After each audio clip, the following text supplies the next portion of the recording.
For Linux, we've gone through lots of options for hardening various distributions already. If you remember, there was CIS. You can go there for their guidance on Linux. There is also limited support for Red Hat and the United States government configuration baselines.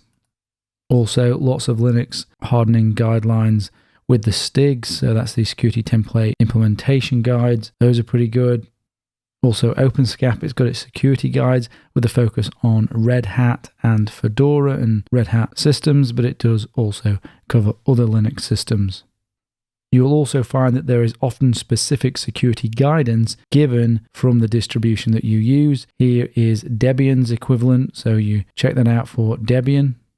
Arch, as an example, also has one, and the Arch one is actually really excellent. It's better than the Debian one, but obviously it doesn't apply to Debian specifically, but there is, of course, always crossover when it comes to Linux.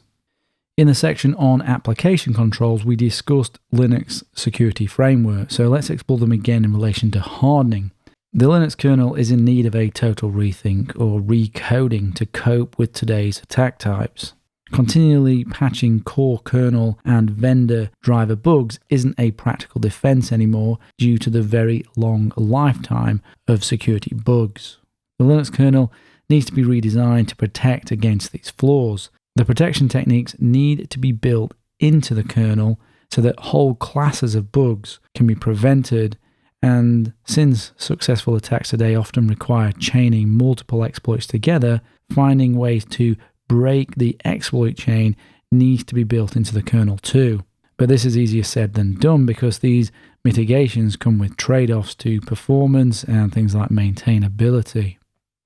One such product that's actually sponsored by Google, due to their use of Android, which is obviously Linux-based, this is the Kernel Self-Protection Project, who are attempting to redesign the Linux kernel to meet these requirements of protection. Their focus is on kernel self-protection rather than kernel-supported user space protection, such as what you get with GR security. Their goal is to eliminate classes of bugs and eliminate methods of exploitation, which is exactly what I was just saying. So the project is definitely worth watching. And if we scroll down here a little bit, you can see a good set of build configs and runtime sysctls for compiling the kernel yourself in a more secure way. So have a look at those if you're considering compiling the kernel, wanting to make sure it is built in a more secure way.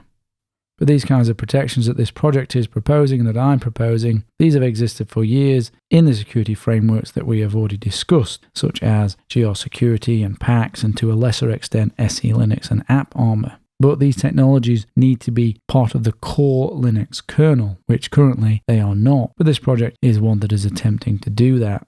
So currently the use of GR Security, PAX, SE Linux, AppArmor, those sort of security frameworks are a very important step in hardening the Linux operating system. So above and beyond just configuration, you need to adopt new security frameworks and Linux security modules.